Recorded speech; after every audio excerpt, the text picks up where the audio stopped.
Ode to a Nightingale by John Keats. My heart aches, and a drowsy numbness pains my sense, as though of hemlock I had drunk, or emptied some dull opiate to the drains. 1 minute past, and Lethe wards had sunk.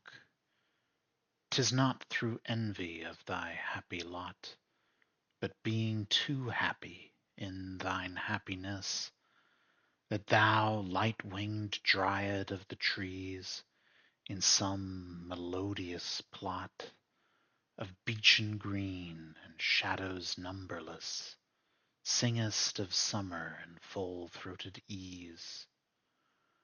Oh, for a draught of vintage that hath been cooled a long age in the deep-delved earth, tasting of Flora and the country green, dance and provincial song and sunburnt mirth.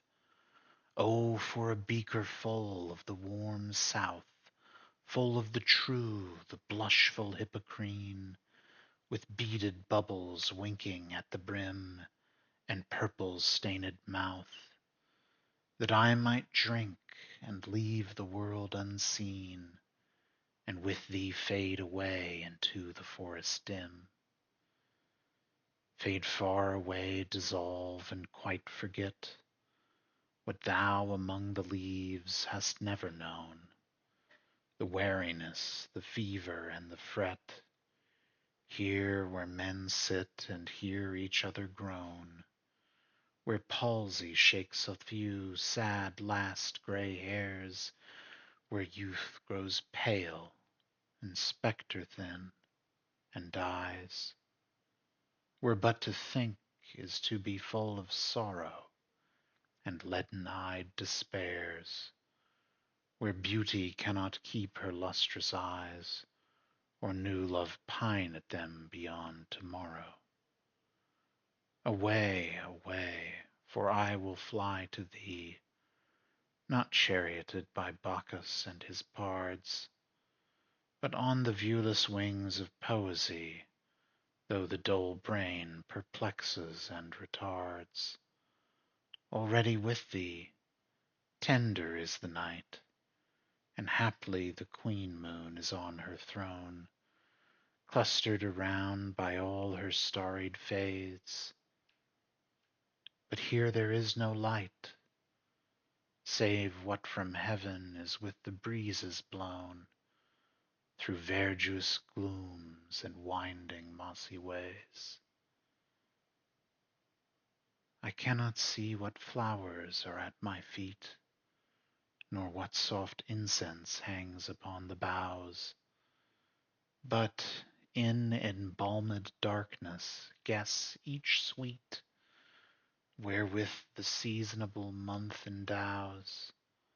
The grass, the thicket, and the fruit-tree wild, white hawthorn and the pastoral eglantine, fast-fading violets covered up in leaves, and mid-May's eldest child, the coming musk-rose full of dewy wine, the murmurous haunt of flies on summer eves.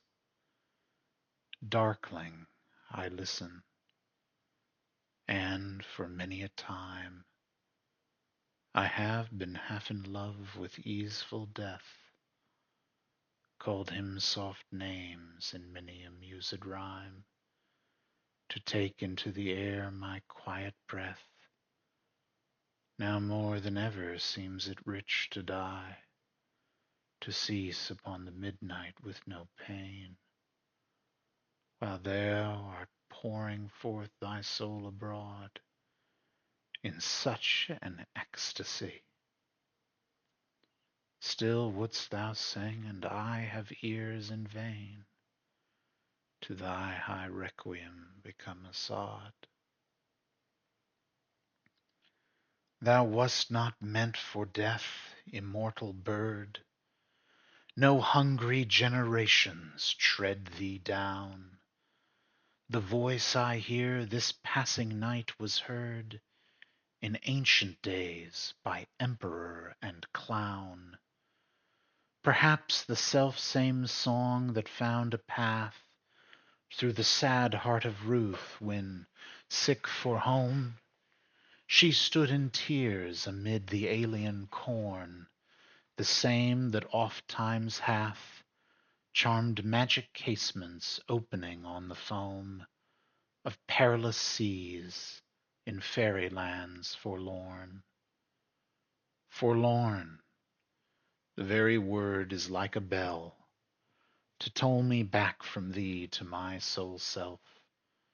Adieu, the fancy cannot cheat so well as she is famed to do, deceiving elf.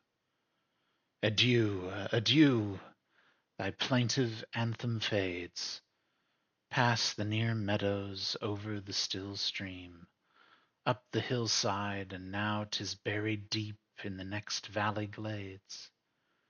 Was it a vision or a waking dream? Fled is that music. Do I wake or sleep?